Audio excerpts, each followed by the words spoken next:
What we've got here is failure to communicate. From sunny Southern California, we bring you Meet Bridget, a podcast for building confident communication and female badassery.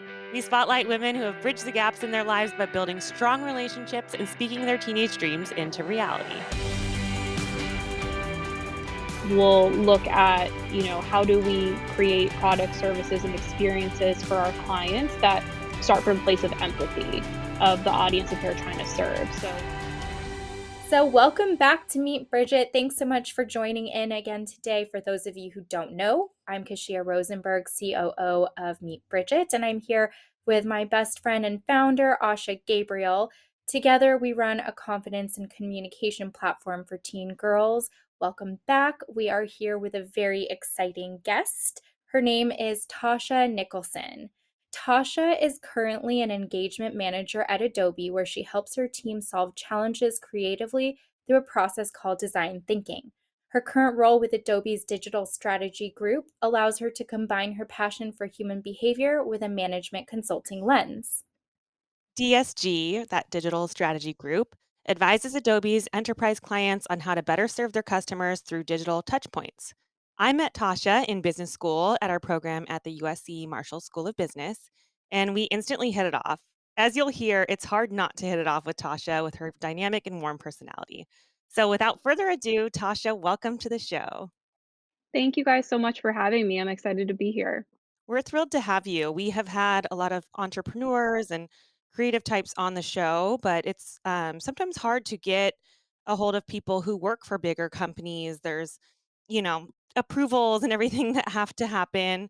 But we're really excited to share the perspective of someone that's brought a very creative mindset and strategy to a big company and has found happiness there. So we'll get into all your career goodness, but of course, we always like to start with your early years, formative years, finding out where you grew up, your family. So, where were you born? Where did you grow up? Yeah, so I'm from a small suburb just west of Boston, Massachusetts. So the Boston Marathon actually passes through my town. That's kind of like one of its, very few claims to fame, along with the electric clock being invented there. And so my high school mascot was the Ashland Clockers, um, small town USA. So I'm an oldest sibling. I have a younger sister, and I would say that we very much live up to the family stereotype. I'm very much the conformist. She is the rebel. That's how it's always been. But we actually complement each other really well. And she's my best friend even today. I love it. I think one of the when we really like connected, I was doing like a speak up night. We had like a open mic night where people from our business school class would talk about life experiences. And one thing that I was talking about included my relationship with my sister. I remember that, Asha. That was Yeah, so and you came up to powerful. me after and you were like, "I have a sister and I can totally relate to your guys' dynamic and like how important that relationship is to you." And obviously, we're all about sisterhood here and Kishia has a sister too and I love how you worded that too. I mean, Asha and I are fascinated by the inner family dynamics of like oldest to youngest sibling, and especially with older sisters and younger sisters. I'm the oldest of four kids, but between my sister and I would say that your description's absolutely accurate, one being the conformist and one being the rebel. And I'm like looking at Asha knowing that she's younger than her sister, and I can totally see that. So totally. I've never actually like thought about it that way with those labels, but I mean, I can see that for sure. And like the pressure on the older sibling to like do everything right and be like the model sibling in a way and be an example for your younger yeah, sibling. you have to pave the way, so you have to like, keep your shoes shiny and your side of the street clean kind of thing because you always have somebody looking up to you. I do feel like it's interesting though, like as we've gotten into, our I guess I just turned 30, but my sister being in her mid 20s, me being freshly 30, I'm trying to figure out when exactly the roles switched and when I really became able to like rely on her as an equal for like me to fall apart and her to have my back. Cause I think for a while that wasn't really the dynamic, but now we're much more peers and best friends and like that sister dynamic. But yeah, it is. that whole, like, conformist rebel thing is always gonna be there. She's always gonna be one living, like, the crazy New York City life, she lives here too, and I'm always gonna be the one not doing that, but I love her stories, so it's best of both. It's funny how, like, you go through these different stages in life, and I love how you guys have kind of, like, reached this point where you can be a little bit more, like, you step out of that, like, childhood dynamic, but I've even noticed that with my sister, like, the second there's a little conflict or a little something, we kinda revert instantly back into those roles. It's like, "Oh, yep, that's still there. That's It's gonna never be there going away. forever." Yep. So what's the age difference between you 2? 4 years. 4 years, okay. Yeah. Yeah, so is it just you and your sister? Do you have other siblings? Yep, yeah, just my sister and me, and then my mom and my dad, they've been married for, over 30 years. They still live in the house that I was brought back to when I was born, so I feel like I was very much blessed with, like, a stable, pretty consistent upbringing, which also maybe makes me do a little less well with change. But definitely very fortunate to kind of have that, like, small town childhood. When I was kind of prepping for this and reflecting back, once you get out of like your small town, like high school world, and you start to see more of like how other people grew up, I realize now that living in a town where everyone goes to the same elementary school, middle school, high school, actually is not always the norm. So I pretty much grew up with like the same group of kids from the time I was like 5 till 18. And I'm actually super blessed that some of the friends that I have from first grade, second grade, third grade are, it's kind of like seven of us girls, and we're all still very close. So, very, very fortunate to have people who have known me through every awkward phase of my life, have all the blackmail. But I'm thankful for that. That sounds like a book or movie. I love to hear the stories of the friends that are like, "Oh, we have our group of 5 or 7 or 10 friends, and we've been, like, friends since we were tiny, tiny girls." What were you like when you were, like, a young kid? Did you instantly form that, like, kinda tight-knit friend group, or were you a little slower making friends? What were you like? Yeah, I would say that probably my biggest defining characteristic, both when I was a kid and even carrying into adulthood, and even like the performance review that I had today at work. I had my 2021 review today, is this sense of empathy. That's what I've always been told kind of is like the thing that people notice about me, affects like my leadership style, how I like engage with my family or my friends. Even in like first grade, my parents were getting this feedback from my teachers of that I've always cared a lot about other people's feelings and really prioritize friendships, relationships where that felt reciprocal. But that also sometimes is hard, right? I think especially when you're a kid and you're trying to, like harness your emotions, like that's part of growing up.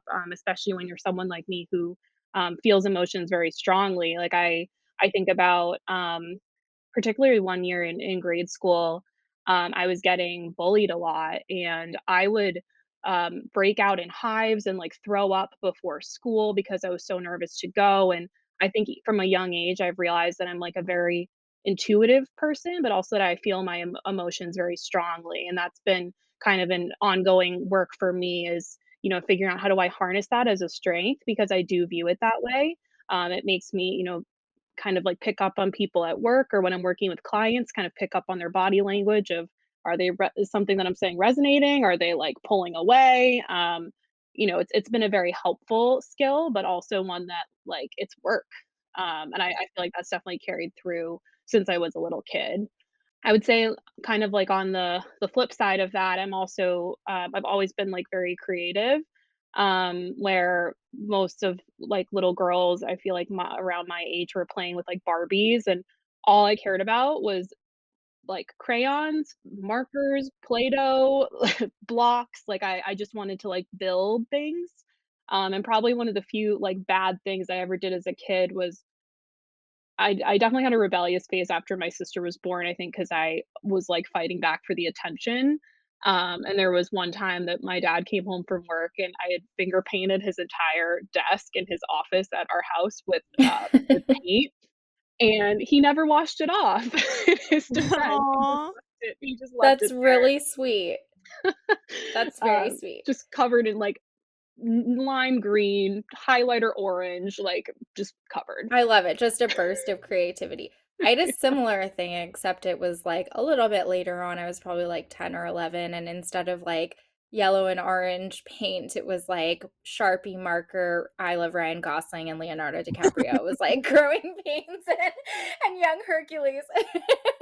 I was a weirdo, so I would write my name in, like, Asha. I'd go my mom said they painted the house, like, the whole interior of the house one time, and this was older, when I was in, like, a teenager, but they had found all these little, like, in corners of the house, I would, like, write my name with a little box around it where people wouldn't see it, like I was, like, staking my territory or something. I'm like, "What a You little just weird." I'm like, you wanted to make your presence known, "I but, guess like, so." I'm like, "It's kind of in a sad a small thing." way.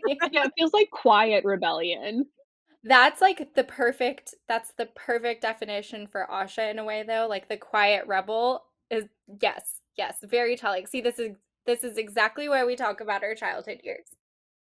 I love how you talk about empathy as a strength and sort of a double edged sword. One of the things that Asha and I have taught in some of our workshops, when workshops were still safe to do, was that attributes are neutral qualities. And so, similarly, what we mean by that is something like empathy can very much be that double edged sword, where on the one hand, you feel things so deeply, you feel other people's feelings so deeply, but then what do you do with that? And do you use that as a strength, or is it something that works against you if you're feeding too much into one side versus the other? It's all about balance. So, how did you start to balance that out as a kid? Like, did you have any hobbies or any outlets? Like, tell us a little bit more about what you did as some of your creative or physical outlets. Yeah. Yeah, I feel like, really early on, my parents had me in, like, after school art classes, so, that was a good way to, like, bond with other kids, but also kind of have a creative outlet, and, I think it's definitely something that I've prioritized throughout my life. Like even I have this like tiny apartment in Brooklyn, but there's a whole area that's just like all arts and crafts supplies. And I think one thing I really love about art in my personal life as an adult is it is kind of like me time where I can put my head down and I have like full control of like the canvas or if I'm doing like collage, whatever, cutting things out, like whatever it is, it's kind of like heads down me time.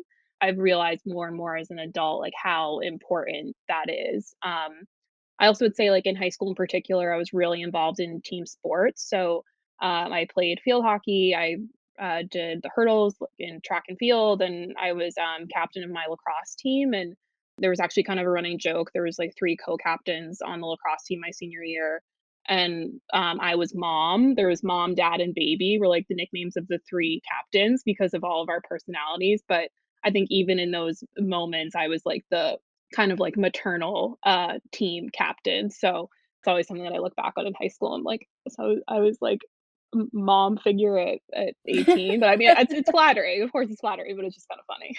Well, I think that that's such a big part of, like, I feel like what our interviews uncover a lot of the time is that when you're reflecting on your career and the person you are now, you're able to find these little root things and you're like, I guess, yeah, maybe I wasn't doing the exact things that I'm doing as a career when I was, 4. I wasn't a Prodigy. prodigy. I wasn't a prodigy. But you can recognize like little things that, oh, those seeds were there from such an early age, and we like to share those stories because sometimes for younger girls, they can realize like, "Oh, like this little thing that I've recognized about myself that maybe I'm like insecure about because it makes me different, like maybe that's the thing that's actually going to, blossom as I grow up and find a career and build a life."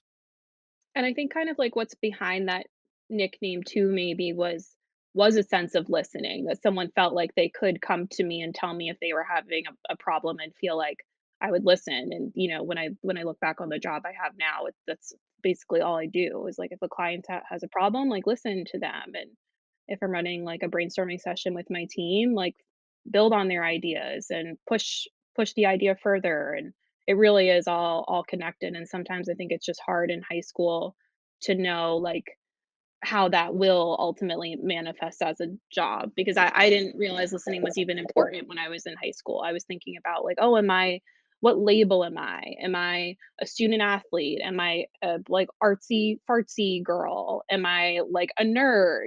Like what bucket or like what box am I supposed to fall into? And I think over time I was fortunate enough to realize the value of not putting yourself in any box, and just knowing like what you're learning over time, what you're good at, what gets you excited, and that can kind of be like the road that guides you, rather than I'm this, not that. Completely agree. Could we go back for a second? I know you mentioned that you had some trouble with bullying as a kid. Can you tell us a little bit more about that and how you handled it and, whether or not your sense of empathy kicked in or whether that came later? When I got to I think it was 4th grade, you could kind of go into 2 different types of programs in my elementary school. You could go into a program that was more project-based learning, where it was, 4th, 5th, and 6th graders all in the same class, or you could go into more traditional, all 4th graders in a class together. And all of those childhood friends that I mentioned all went into the mixed, I forget what the name of the, like, concept was called, but they called it like the neighborhood, like all these mixed level classes. And I decided I wanted to be in, just with kids my own age. So I wasn't with those childhood friends who I really valued, and just had a hard time kind of making new friends in that class, and just kind of felt like an outsider, and was actually able after that first year to move. My parents were able to get me moved back into those classes with some of those childhood friends. And while I think it was honestly, I think, a experience of, like, grit and toughing it out from a young age, but also realizing how much I did value those girls who I was able to, like, get back reconnected with, who, again, like, we're now all going to each other's weddings, and they're having kids and everything, and we've just grown up together, and seen each other through the good and the bad. So I think it's honestly more than anything like a testament to them and how much I wanted to be with them. And unfortunately was able to get reconnected. As you were going up through high school and everything, how did you kind of perceive your sister as similar or different to you at that age? That's a great question. I feel like I've always seen my sister as like, I know I use the term rebel, but I think another version of that is more carefree. I would say my mom, my dad, and me are all pretty like type A, like structured by the book, and she's much more spontaneous and can just get along with different types of people. Every year she would pick up like a different hobby, whether it was like learning how to play the flute, then it was track, then it was soccer, then it was guitar. Like she just kind of can like get involved in anything and like do a great job. And I think I've always admired that about her, that she will just kind of try out different things. She's not afraid to fail. She has like a scrappiness about her that I think I've always admired. And she's probably going to listen to this and like laugh, because the little sister's supposed to look up to the big sister, right? But I really have always, even when she was my annoying little sister, have always admired that about her, that she's not afraid to try new things and fail. And I think, playing out in my career, there's been so many times, actually, like every major milestone I've ever had in my career has started out as like me not getting what I want or some sort of mess up every single time. And it always ends up working out better, but you have to, and this is something I've learned from her, like you have to get back up. And you have to kind of like lower the expectations of yourself too at times, where it's like, I don't have to be the best at this. Like I can just play and have fun and try things out, and there's value in that too, which I've definitely learned from her. That's such good advice. I love just hearing how you learn, kind of reciprocally from your sister. That's really cool. What does she do now? So she works at BuzzFeed. She's on their ad operations team. Very So cool. she helps run the all the ads that you would see if you were looking at BuzzFeed listicles or whatever it is. I love that. So let's take all of this childhood experience and sort of segue into how this has started to shape your career. I know you met Asha during your MBA program at USC, how did you start to formulate this idea of self about what you wanted to do, where you wanted to see yourself as an adult coming out of high school? And how did you sort of come to that road of, bringing your current career into fruition? When I was in high school, like I mentioned, I loved all things creative, but I think I didn't really understand all the different options for how you turn creativity into a career. Of course, there was, you could be like in film or TV or advertising, which is what I went into, thinking that that was a logical path for me because I liked listening to what people wanted and what people think, and I also like being creative. So advertising is kind of a natural fit. So even in high school, I knew I wanted to go into advertising or marketing, work in an ad agency. That was pretty much, in true in true form. I like had my eye on the prize. But even in college, I had a really hard time getting an internship at an advertising agency. I applied to every single major ad agency in Boston, except for one that I didn't know about, which would end up being the one that I would work at. Ended up not even getting an interview at any of them, and ended up interning at the Dunkin' Donuts headquarters, which was the next town over from where I went to undergrad. So they had a good connection with them. What's interesting is that, again, like, you don't know how things are gonna work out, you just take the opportunity that you can get, and I was so fortunate to have this internship, but little did I know, Dunkin' is a huge marketer in the Boston area. They work with every ad agency, so all of a sudden, these ad agencies that weren't taking my calls, weren't answering my emails, my bosses were like, "Oh, you're interested in advertising?" 'Cause, I told them about what I was looking to do, and, they were able to really advocate for me, and all of a sudden, I was going to have all these tours at all these ad agencies that summer. All of a sudden, this whole, like, world was opened up to me that 6 months ago was completely, like, I could not break in. So it just goes to show, I think, how you can, like, wind up in interesting ways, like, like, your dream job. It's not always, like, a linear path. Long story short, my internship boss ended up helping me get my job at the ad agency that I joined after graduation, which was Dunkin's ad agency for their mobile app and loyalty program. And she ended up being my client. So that was very early on, like, okay, never burn a bridge, because if your internship boss likes you and you work hard and do a good job, she can not only help you get a job, but she also could be your client for years on end. And she was always a huge advocate for me, and honestly probably helped me like sit in on meetings that I wouldn't have otherwise been able to, like being pretty junior. So those 4 years that I was at the ad agency were amazing. Like I got to work on like really fun projects, and I had this role in consumer insight. So I was really putting like those listening skills to work of sitting in focus groups, like the one-way mirror rooms, and hearing people work, not just with Dunkin' Donuts type customers, but all different clients that I worked on, hearing from their customers directly about what their needs were, how their needs were being met or not, and how, then me taking that information and figuring out, okay, how can this company better show up for them?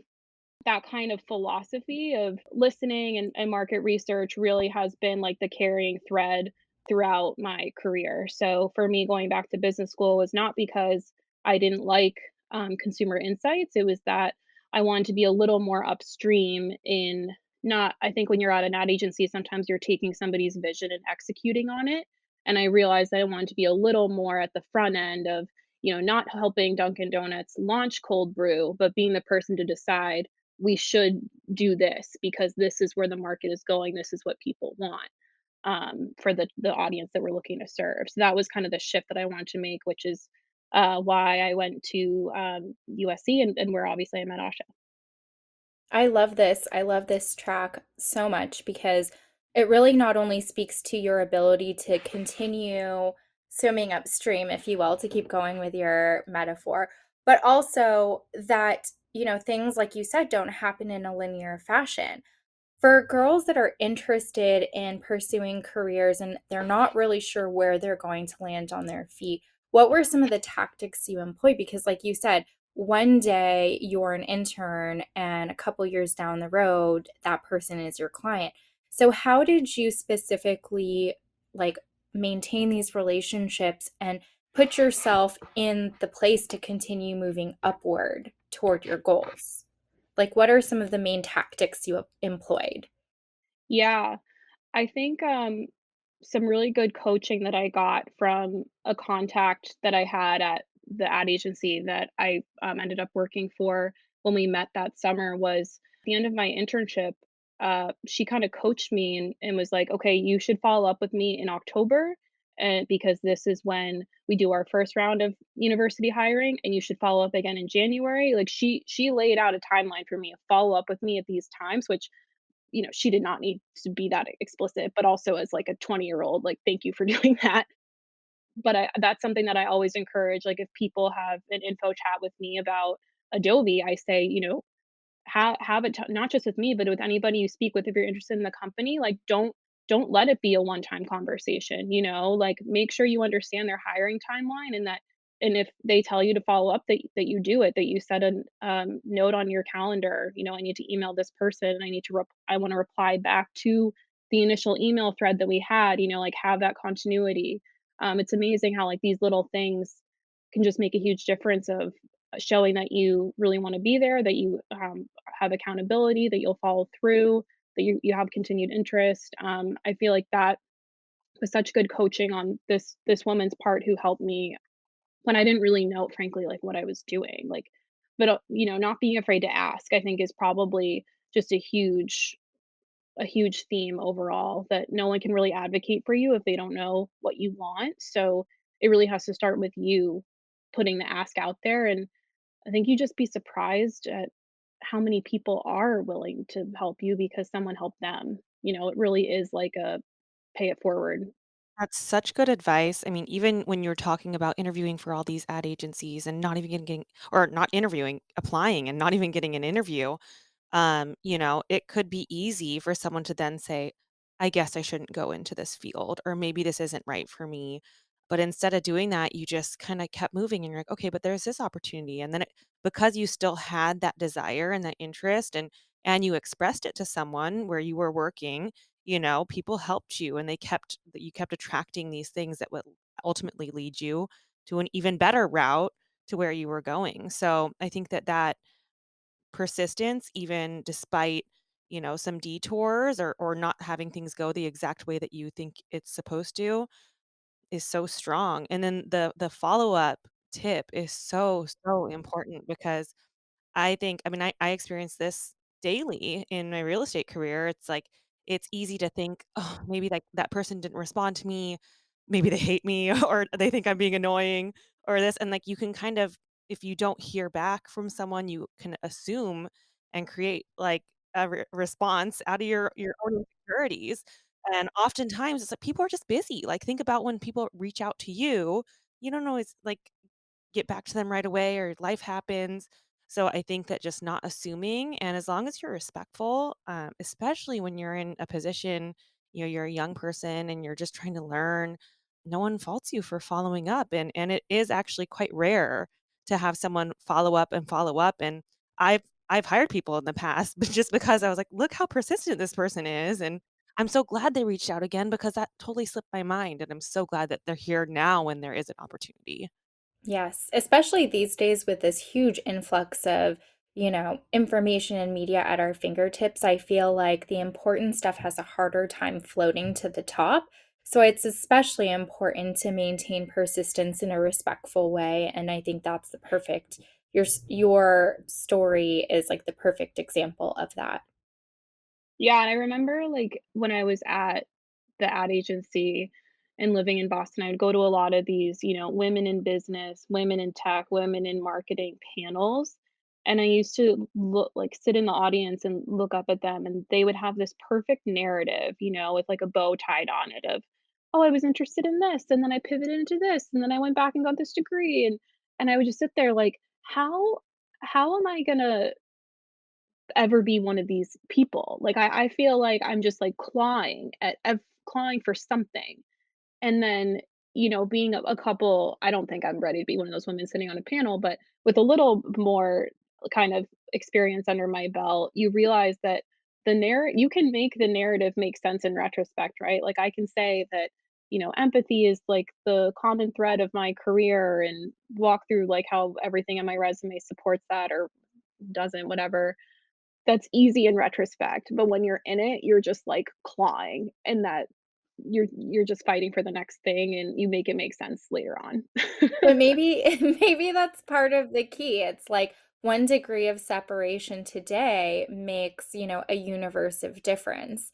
So I feel like that might be the takeaway is like you keep clawing, but you're clawing upward in a direction. So, I mean, from there, you look back and you've clawed yourself up so many flights of stairs that you're like actually where you want to be. And I think that that is so important. Is like the path is not linear, it's messy, it's difficult, it's strenuous. Like sometimes it's 2 steps forward, 5 steps back, and then, tally ho. But, clearly you're a shining example of like what happens when you just kind of keep your head down and do the work.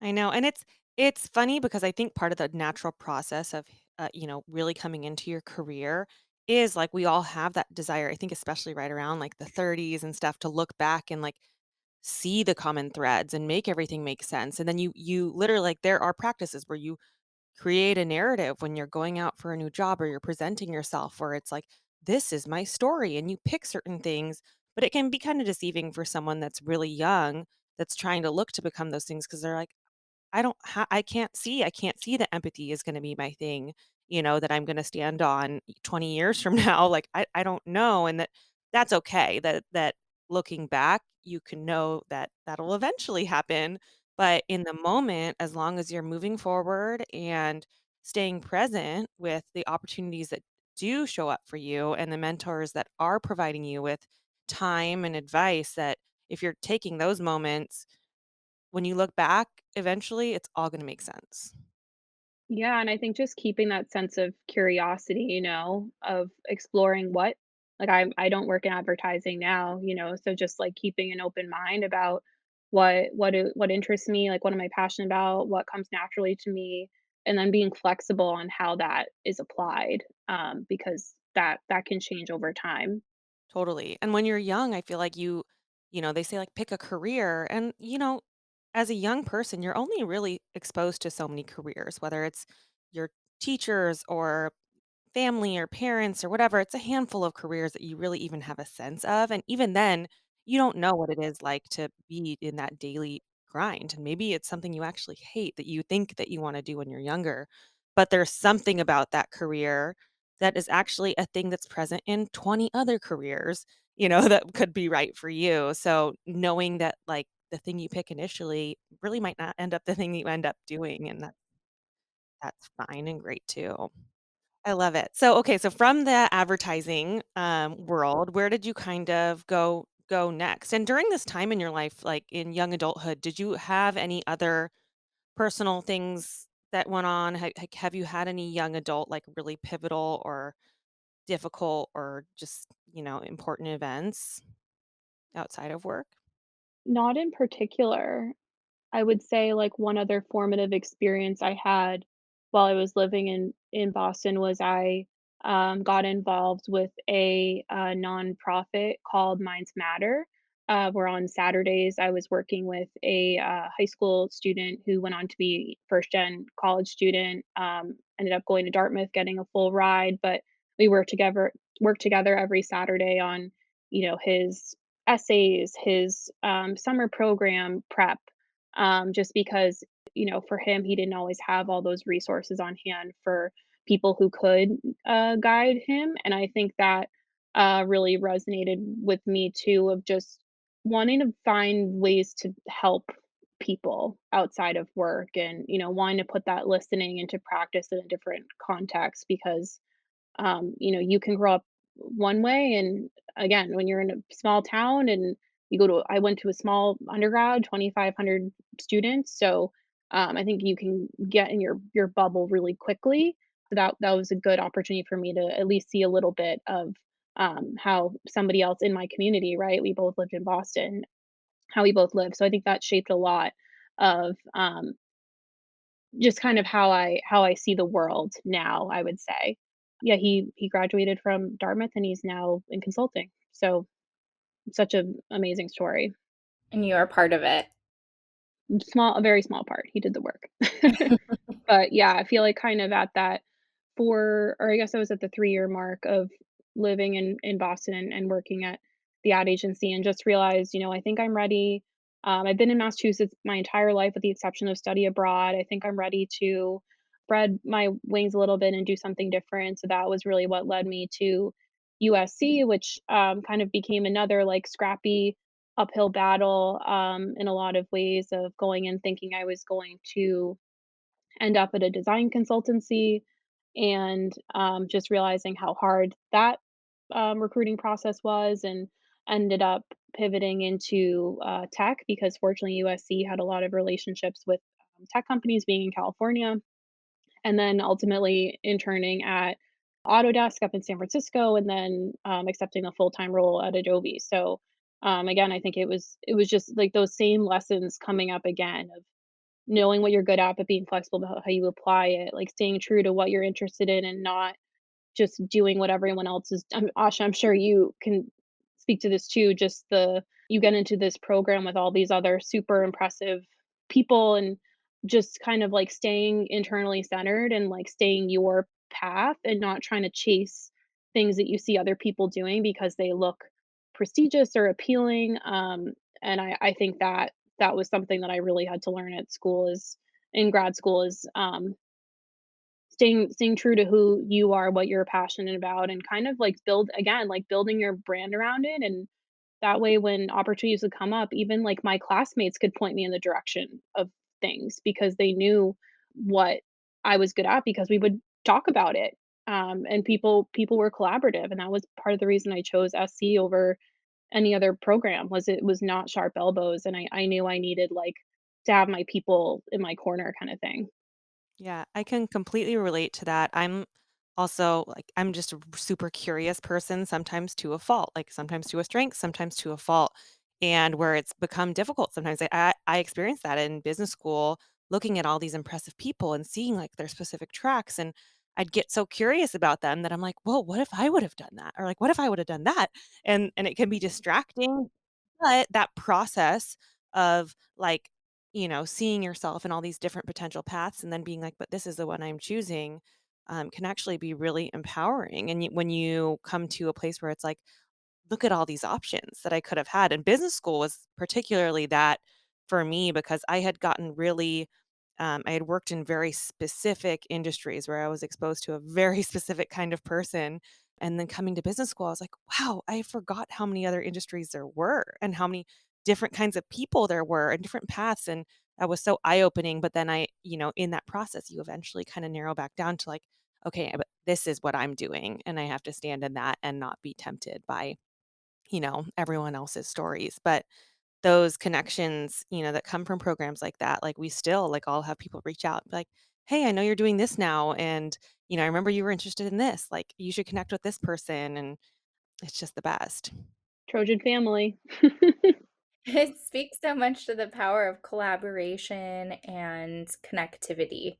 I remember when I was interviewing at USC and I was on a tour and someone said, "Oh yeah, like people here, if 2 people are going for some management consulting or investment banking role, they'll prep for the interview together." And I rolled my eyes. I was like, "Come on." Like everything I know about business school tells me that that is not what happens here. Like that's something that the admissions counselors like told you to say to make people want to come here. And then you get to school and that is what happens. It blew my mind that it doesn't have to be this like cutthroat culture, which I think especially for women, this whole concept that you hear about like women helping other women, and not playing into that like catty stereotype that I feel like can be easily placed on women who maybe are like operating under like a scarcity mindset rather than an abundance mindset and stuff like all that.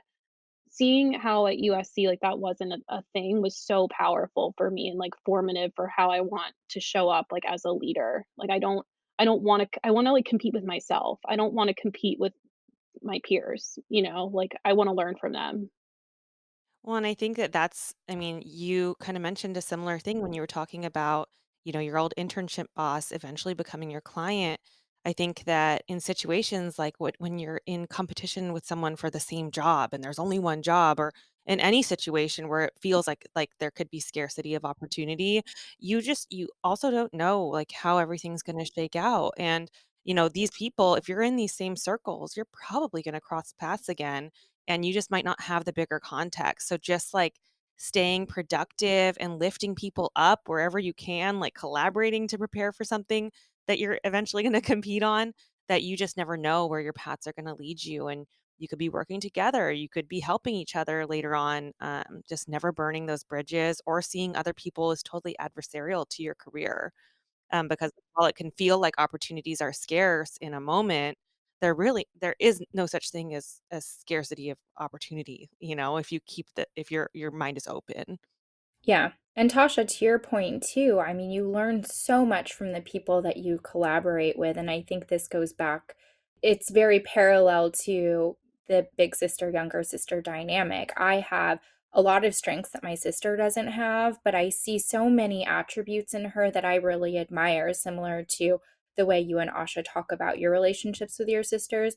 And I find myself, my sister's 8 years younger than me, but she is flexible in ways that I'm not. And as the big sister now, similar to what I would do in my career as a leader in my role, I learn from how she operates. And by merging those qualities, I keep getting stronger in different areas. Whereas if I found myself, constantly competing, you don't really grow as exponentially.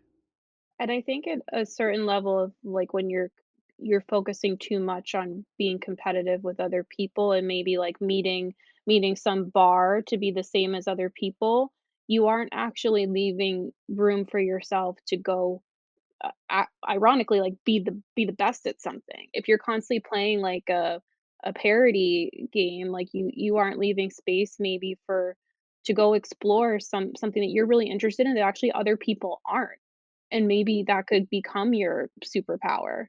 I think that can sometimes be misleading of, "Oh, I have to meet these, 5 qualifications because everybody else has them." I actually think that can, like, lead down a tough path. Yeah, I completely agree. And I think that this also speaks a lot to like a creative mindset, which I'm so curious to get into with you because your role at Adobe is very, very interesting. And I think it's one that you've really carved out for yourself. So I'd love to, and I'm sure our listeners would really gain so much if you kind of talked us through, you know, your starting role at Adobe and how you found yourself in this position that you're in now.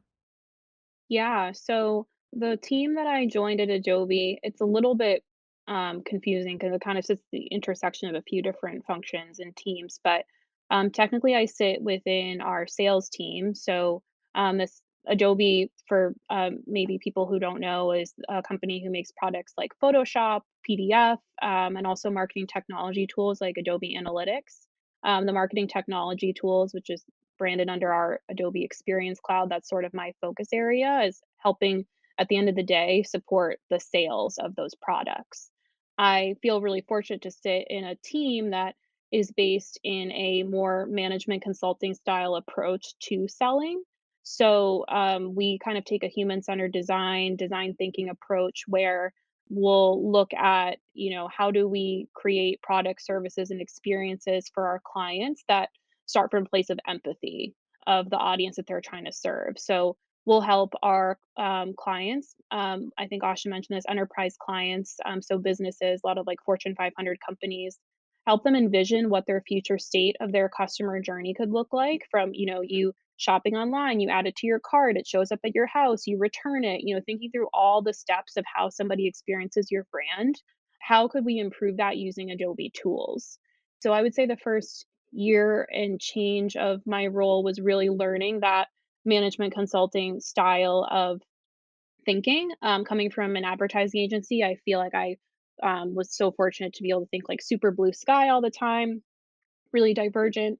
And management consulting is a little bit more of a mix of divergent and conversion thinking. So, thinking about ideas, but then getting really specific on prioritizing them into recommendations and telling your client, like, this is what you should do to make your customer experience better.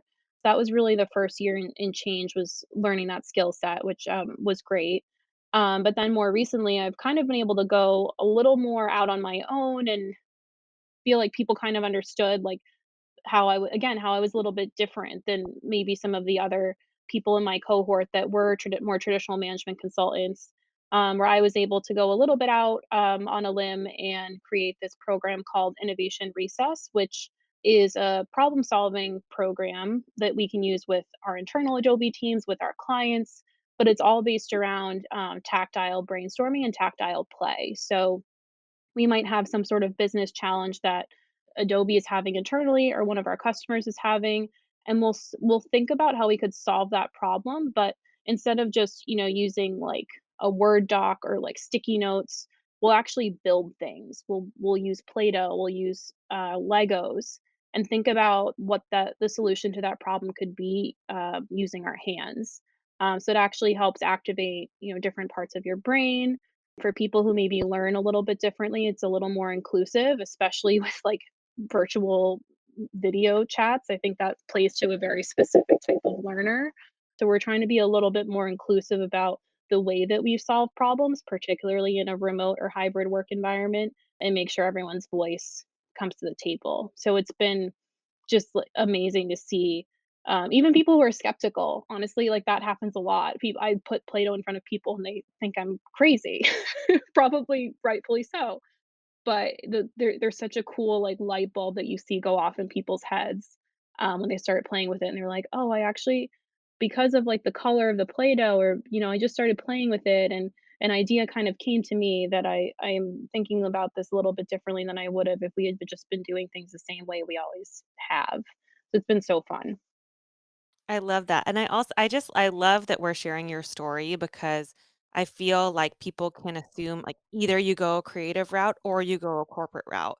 And here you are working in a very big corporation and you're putting Play-Doh in front of people and you came up with this idea, that is kind of out there, but you were able to bring it in and that it's actually had really quantifiable results and solutions, for your business. But it's such a fun, like, creative, like, just big idea that you might not assume you could do something like that in a corporate setting. So I love that visual. Yeah, it's been so fun too. I think, like, to be able to brand the program and come up with, like, the name and the color palette that we use to talk about it, and it really has become kind of a brand of its own. And one thing that's been so fun about creating it from scratch is just this concept of recess, of always being a kid. And that's why, like, Asha, when you asked me to come on this, I it was just so exciting thinking about how your audience is teen girls, and I feel like at that time in any, 16, 17-year-old's life, like, you just wanna not be a kid, like, you wanna grow up, and I think for me being 30, what's really interesting about this point in my life and in my career is that now every day I'm seeking out and, like, cherishing the opportunities to bring a sense of childlike nostalgia or curiosity to my work and inspire my team. So it's all connected too to, like, when we're younger, we're more willing to fail. When we get into middle school, high school, I think failure becomes a lot higher stakes and scarier, and we continue all those patterns into adulthood. And actually, like, my job in this corporate world, Asha, to your point, is to help people break down some of those barriers that they have that prevent them from presenting some wacky idea to a client because they think the client would hate it. But also, what if it could be a transformational idea that could transform the client's business? Like, we need to be sharing those, you know? If they're in people's heads, like, they should be out there. So it's so interesting how we kind of like we learn these things in childhood, we carry them into adulthood. We grow up and then all we want to do is be a kid again and play the way that we did when we were kids. So it's this whole like weird cyclical thing that I'm finding now. I just love this theme of kind of like reaching back and reaching forward. And I literally had a mentor of mine, remind me, he's like, you need to be okay with failing forward. And the first thing that came to my mind was thinking about like my daughter recently learned how to walk. And she's in this phase of like rapid brain development, like her brain is changing and growing faster than it will anytime, as she gets older and older. But just watching her fall down on her face and get back up and just keep doing whatever she was doing over again and trying it a different way. And and having no hesitation to that, or she's crying 1 second and then it's okay, I'm done and I'm on to the next thing. And being inspired by that sense of, kind of boldness and fearlessness that we can have when we're really young. Sad that we lose that, but, at least there's clearly no reason why you can't gain it back. You just kind of have to be in the right mindset and feel a sense of we talk about, like, psychological safety a lot in my job when we're setting up, "Okay, we're gonna have this brainstorm or this workshop. How do we make everyone feel comfortable to share?"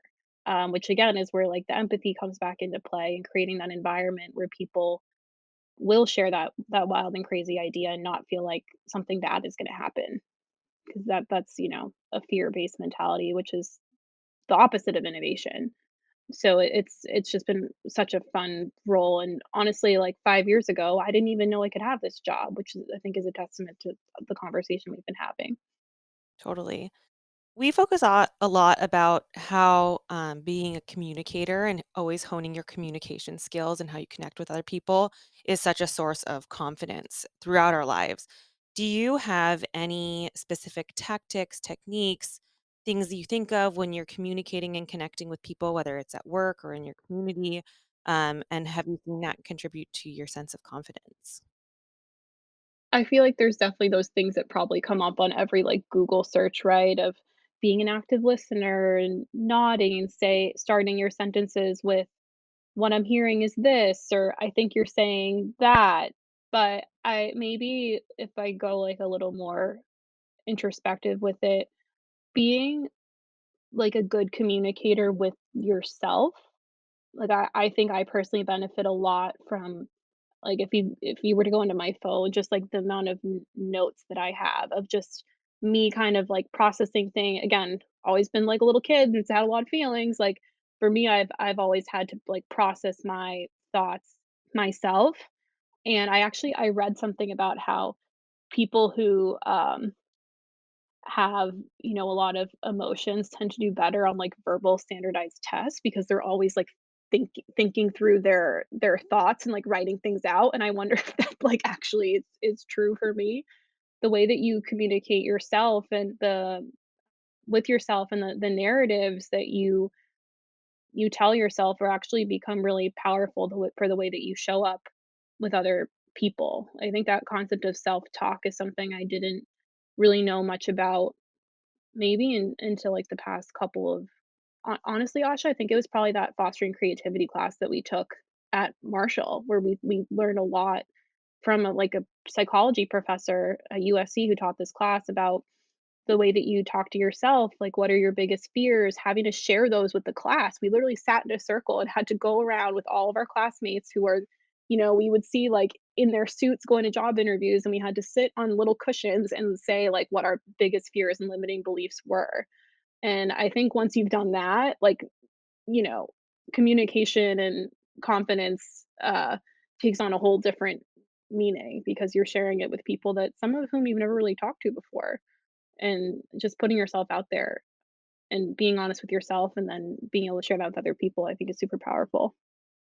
And having that opportunity to, like, listen to other people sharing that too. I felt like that gave me a weird sense of confidence to, like, listen and be like, "Wow, this actually isn't, like, this shameful thing, this shameful fear that I have. Like, actually, that's not so different from this person's version of that fear," or everybody has something, and it that kind of emboldens you to say that, like, "All right, then why would I let this thing limit me?" You know? I mean, that course was so great. That's another reminder, like, in business school, like, there's classes like that you can take. That one was fostering creativity. I think I took a class that was a mindfulness class, and, like, interspersed those classes with, like, the more serious, like, stats classes and, legal classes and different things that we did. And it's all really, really important, helpful, and some of the most, like, impactful classes of that whole experience. And I think it's interesting too, like we've been talking so much about creativity, but I'm actually just realizing now how much communication was lumped into that curriculum. Like they really do go hand in hand. Like if you want to be in a creative field, maybe any field, the biggest common thread is going to be the ability to communicate your idea. What you're doing is such good work because it is so readily applied to any career path. Yeah, that's why I think I wasn't personally an English major, but I don't know if they really get the respect that they deserve because no matter what field you go into, whether you're writing emails or presenting to people or whatever it is, like you have to be able to communicate with people. I'm so thankful for having a liberal arts education where at least writing was such a focus. Well, and I also love that you really reflect on how important that self-talk is because I think with anything in life, you have to be able to be self-reflective in order to move through the world in the least biased way, at least in my opinion. And I think that enables you to be more empathetic because if you understand where your own perceptions are coming from or your own judgments are coming from, then you can kind of start to break those things down and open yourself for opportunities for learning and transparency and that big one, which we love, listening and listening actively. I mean, it's very inspiring to hear you bring all of these thoughts and ideas to real life and to really exemplify what we hope to provide to all of our teen girls here at Bridget. I actually had one more. I wrote down the word empathy, and I wanted to circle back to this because we talked about it very early on in the interview and how important it's been to your career. And then I wrote down a little question about, you know, I think that empathy is obviously such a strength, and sometimes it's grouped in as a feminine strength. Have you ever been in a situation or in a workplace where you had pressure not to be feminine or to have these kinda, like, more feminine, like, but yes, empathy can be taken to an extreme where you're just, not able to keep a center, but have you ever kind of felt that need to, like, rein things in or been given advice to, like, fight those more, quote, unquote, like, feminine, um, qualities? Yeah, the it actually came up kind of recently. I haven't read this book, but there's a book called like where you've been won't get you where you're going or something. And apparently it's about how like when you're more in an individual contributor role within a company, the strengths that you had actually like you have to learn how to kind of flip them when you become into a more of a managerial role. So for me, that's going to be not letting my empathy in some situations get the best of me. For example, like if I'm working with someone and they tell me I have too much on my plate, I can't get this all done. My instinct is gonna always be, 'cause I do think it's an instinct, "Okay, I'll take it back. I'll do it. Don't worry. I don't like, I wanna make sure that you're okay and that you're taken care of," and I think for me, I'm gonna actively have to fight that instinct and instead pause and say, like, "Okay, well, how can we reprioritize?" "What can be pushed to next week? Do we really need to, do all of these things? Would we be fine doing 80% of whatever analysis this is instead of the full thing?" So it's gonna take me kind of, yeah, this is something that I'm actually like actively working on is how do I keep that trait that, I is repeatedly cited in my reviews and has kind of, I think, in some senses become part of my professional brand, but not have it hold me back by knowing how to kind of like not lose it, but like counteract for it, and like cushion for it a little bit. So that's something that's like an ongoing thing for me, like coming into more of a manager role for the first time. And it's hard, but I have thought about that, it being a more feminine trait. And I would say that at the companies that I've been in, I've never felt like I had to be less empathetic or less feminine. Even in business school, I always kind of like rejected the recruiting settings where I had to wear a suit because it just didn't feel like me. And it did feel kind of like we were putting on some sort of like masculine like costume. I think some women do better with that than I do. Again, kind of like carving out the areas in which you feel comfortable and not feeling bad about it. Like, okay, if wearing a suit isn't for me, then like I'm not gonna. And it's okay. I know, I remember when I worked in, like, finance, I told myself, because I was like, I want to be taken seriously, so I will wear the black suit. And I actually like deliberately didn't buy feminine colors to wear like shirts underneath. I was like, no, no, no purples, no pinks, no nothing that looks no burgundy even. I was like blue, white, like I wanted to be taken seriously because even the way I did my hair and makeup or anything tried to kind of masculinize everything. And then like looking back on that, and sometimes, whatever, like maybe that was my energy. And if I wanted to continue that, that'd be great. But for me, ultimately kind of after swinging one way and then the other, it's like, okay, now I'm in a field where you have to look professional. But it's like, yes, if I want to wear pink, I'm going to wear pink, and that's how I'm showing up. And I'm just going to be as much of a badass. Yeah. And I think you can figure it out as time goes on too, especially for our audience members that are just moving into like a professional space. Like you aren't going to be the same person you are today in 5 years, and you will continue to build, your personal brand, but it doesn't have to be the exact person you are today, and it doesn't have to be all figured out. And I think we're so lucky. What for me, I think it definitely feels like, at least in business and in the world of feminism, we have this really darling opportunity to create spaces for ourselves where we're comfortable, where we feel safe, and to really just work from a place of authenticity and honesty if we allow ourselves to do it. And you can find those spaces at work too. Like Adobe, I'm so fortunate they have a program called Women's Executive Shadow Program that I did this past summer, where if you're admitted, you apply, you do an interview, and if you're admitted, you're paired. They hand pair you. There's a whole committee. It's a whole big thing. They pair you with an executive, and so I was able to shadow our CEO over the summer and watch him, how does he leverage empathy in meetings? How does he encourage other people to be creative and surface their wild and crazy ideas?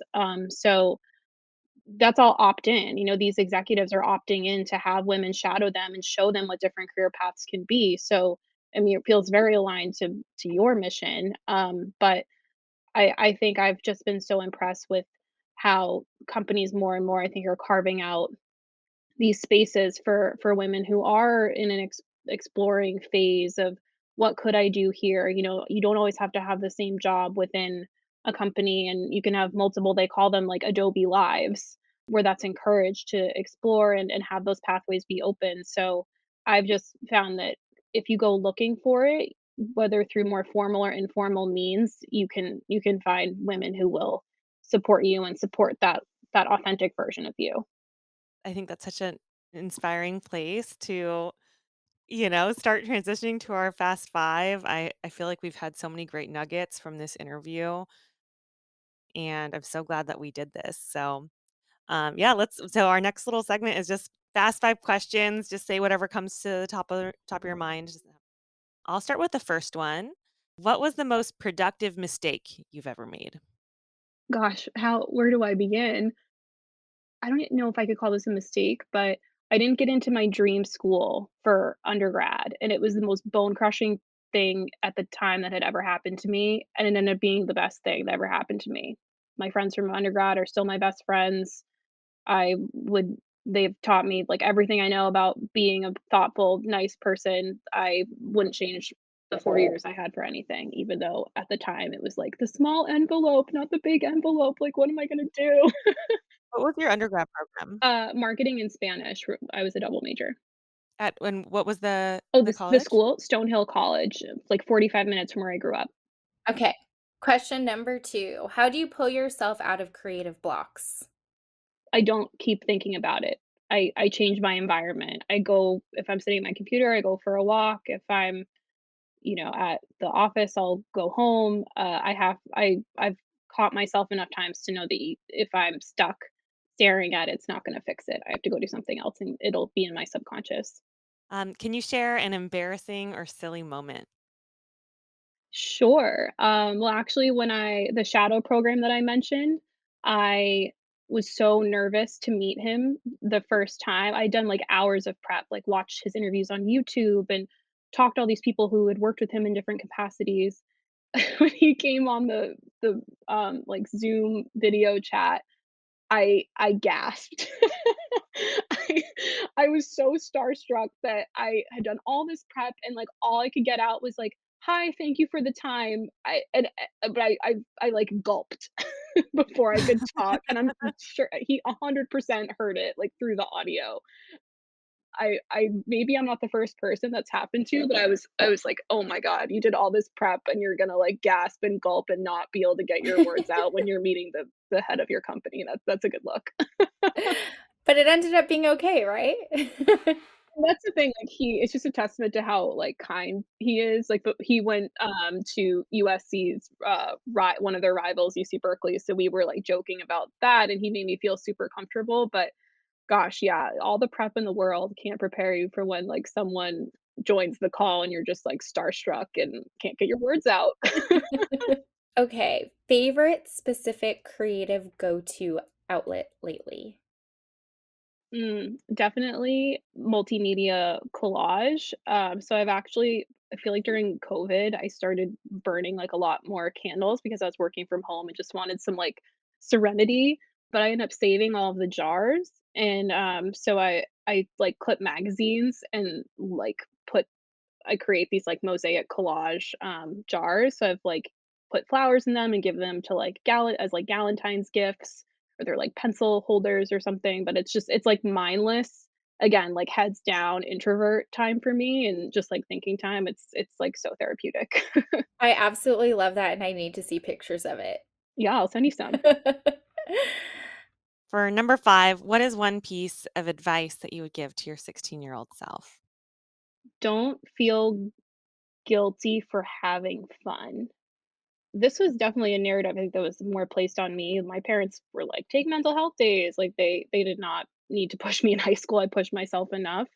But I think what I treasure so much about undergrad was I had such a balanced time. Like, I tried hard in school, I had internships and stuff, but I also just, like, had so much fun. Like, I studied abroad and went to dinner with my friends every night and, like, went and did things on the weekends, and I think not feeling guilty or feeling like you're doing something wrong if you're having fun. I think it's especially with, like, TikTok and stuff, the things I see now, I feel like girls must be so stressed out of and, like, I don't know if high schoolers have LinkedIn, but, like, "Oh, I have to be doing all of these things to, like, get into this college and, like, have this future," and there's actually, like, value in having fun and being able to talk to people and, having being able to form, like, interpersonal connections, and I just wish I, like, gave myself a little more space to do that and didn't, like, worry so much. Speaking of sisters, my sister recently, she writes this list of like lessons she wants to pass on to her son, who's like 3 weeks older than my daughter. And one of the points, and yes, Archana, I read them. I take them in. One of them was fun is a worthwhile pursuit. And I was like, that's so concise and so true. I love that piece of advice to your 16-year-old self. Well, Tasha, this was such a pleasure. You are so warm and such a good communicator and so just approachable and relatable. And there were just so many really valuable, important points in this interview. So thank you so much for your time. This was so fun, appreciate it. Yes, it's been an honor. Thank you for being on our show. And that's our show. If you liked what you heard today, please like, subscribe to, follow, and share Meet Bridget with your circle. The best way to help our work here is to rate and review our podcast. We're listening and constantly working to build something helpful for you. Catch you next time. Did you have an awesome time? Did you drink awesome shooters and listen to awesome music and then just sit around and soak up each other's awesomeness?